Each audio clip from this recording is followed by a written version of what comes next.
Good morning students of 10th class. Myself Jasveer Kaur, आपकी Hindi teacher. Last आपको मैंने कराया था नीति के दोहे, जिसमें कि हमारे 3 कवि थे। आज जो हैं आखिरी कवि हैं उनमें।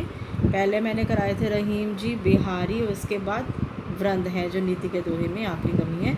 रीतिकालीन कवि हैं। अपने दोहों के माध्यम से ये जीवन की बड़ी बड़ी बातें हमें कह जाते हैं, जो कि हमारे जीवन के लिए बहुत महत्वपूर्ण होती हैं। इनके दोहे जो हैं, पहला दोहा है, करत करत अभ्यास के जड़मति होत सुजान, रसरी आवत जात ते सिल पर परत निशान। इस दोहे से रिलेटेड मैंने 9th क्लास में आपको एक अनुच्छेद भी लिखवाया था, अगर आपको याद हो उसको भी याद कर लेना। ये दोहा है वृंद जी का। इसमें वृंद जी कहते हैं कि अभ्यास के महत्व को बताया है कि अभ्यास करने से जो मूर्ख व्यक्ति भी विद्वान बन सकता है। कवि कहते हैं कि बार बार अभ्यास करने से मूर्ख व्यक्ति भी विद्वान बन सकता है, और बार बार रस्सी पर घिसने से करत करत अभ्यास के जड़मति, जड़मति मीन्स मूर्ख जो होता है, होत सुजान, सुजान मीन्स विद्वान, रसरी आवत जात ते, रसरी यानी कि रस्सी, रस्सी के आने जाने से क्या होता है, सिल पर परत निशान। अब इसके लिए मैं आपको बताना चाहती हूँ कि सिल पर परत निशान ऐसे नहीं बोला कि कभी आप में से गांव में किसी ने देखा हो कुआं कोई, तो कुएं के ऊपर पानी के लिए, पानी खींचने के लिए बाल्टी लगाई जाती है। वो बाल्टी जो है वो रस्सी जो खींचती है, और वो जो कुएं की जो साइड पे दीवार होती है, कुएं की मेड़ बोलते हैं उसको, तो वो सिल्क थी, ये पत्थर की बनी थी। लेकिन जब वो रस्सी जो है उसके ऊपर बार बार घिसते हैं, जब हम रस्सी खींचते हैं, बाल्टी ऊपर लेके आते हैं, तो क्या होता है, उस पत्थर पर भी उस पर निशान पड़ जाते हैं। तो इसमें कवि कहना चाहते हैं कि निरंतर जब हम किसी चीज़ का अभ्यास करते हैं तो उस कार्य में हम सफल होते हैं। जिस प्रकार की रस्सी जो है पत्थर पर निशान डाल देती है, उसी प्रकार बार बार अभ्यास करने से मूर्ख व्यक्ति भी जो है विद्वान हो जाता है। अगले दोहे में कवि जी कहते हैं, फेर न हुआ है कपट सो जो कीजे व्यापार, जैसे हांडी काठ की चढ़े न दूजी बार। अब इसमें बहुत व्यवहार की वो बात कहते हुए कहते हैं कि छल कपट का जो व्यवहार है वे एक ही बार चलता है, बार बार नहीं चल सकता।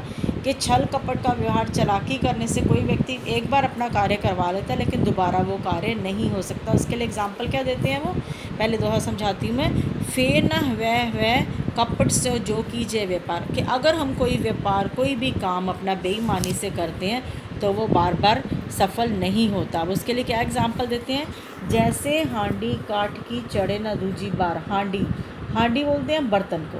अब बर्तन मेटल का बना होता है जनरली, आपको पता ही है, पीतल का, लोहे का, एल्युमिनियम का, ये सब का। लेकिन काठी हांडी काठ की, काठ होता है लकड़ी, लेकिन लकड़ी की जो हांडी है उसे अगर हम एक बार आग पर चढ़ा देंगे तो वो जल जाएगी। एक बार तो शायद उसमें आपका कुछ काम बन जाए, चढ़े ना दूजी बार, लेकिन दूसरी बार वो आग पर रखने लायक नहीं रहेगी, क्योंकि वो जल जाएगी। इसीलिए वो कहते हैं, कवि कहते हैं कि छल कपट का व्यवहार बार बार नहीं चल सकता, वह एक ही बार चल सकता है। मतलब कि हमें ईमानदारी से अपना हर एक काम करना चाहिए।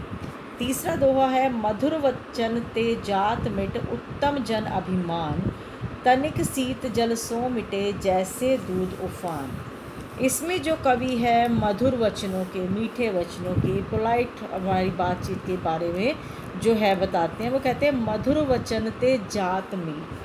वो कहते हैं कि मीठी वाणी बोलने से अभिमानी व्यक्ति के गर्व को भी हम शांत कर सकते हैं। यानी कि अगर हमारे साथ कोई खिंच कर गुस्से से बोल रहा है तो हम अपने प्यार से बोलकर उसके अभिमान को, उसके घमंड को, उसके गुस्से को शांत कर सकते हैं। वो कैसे, अब एग्जाम्पल देते हैं, तनिक शीत जल सो मिटे जैसे दूध उफान।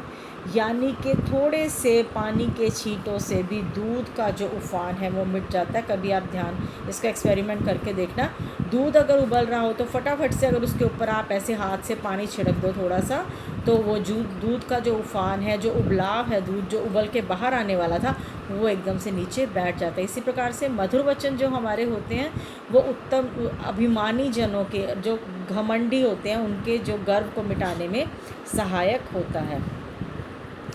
अगले दोहे में कहते हैं, अरि छोटो गनिए नहीं जाते होत बिगार, तृण समूह को तनिक में जारत तनिक अंगार।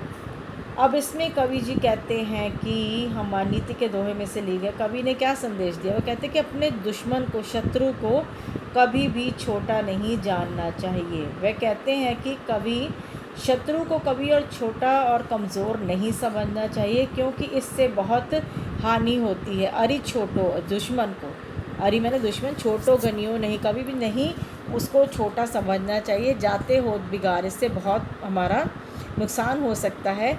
तृण समूह को तनिक में, तृण समूह मैंने घास के जो तिनकों का समूह होता है, चाहे वो कितना बड़ा भी ढेर हो, लेकिन जारत तनिक अंगार, उसमें छोटी सी भी एक चिंगारी अगर पड़ जाए तो वो ढेर को जला के राख कर देती है। That's all for today. नीति के दोहे, ये आपका जुलाई का सिलेबस स्टार्ट हो गया बच्चे। आपको जो मैं पीडीएफ में क्वेश्चन आंसर भेज दी, उसको आप अपनी नोटबुक में प्लीज़ सुंदर सुंदर लिखते जाइए, ठीक है। अब इसके मैंने आपको आई थिंक 3 या 4 जो क्वेश्चन लिख दिए थे। उसके बाद जो बाकी के बैक वो क्वेश्चन आंसर है वो मैं आपको नेक्स्ट जो पीडीएफ होगा इसके बाद उसमें भेजूँगी। That's all for today. Stay safe, stay home, अच्छे से अपनी पढ़ाई करो। उम्मीद है जल्दी हम लोग मिलेंगे। That's all for today. Good day.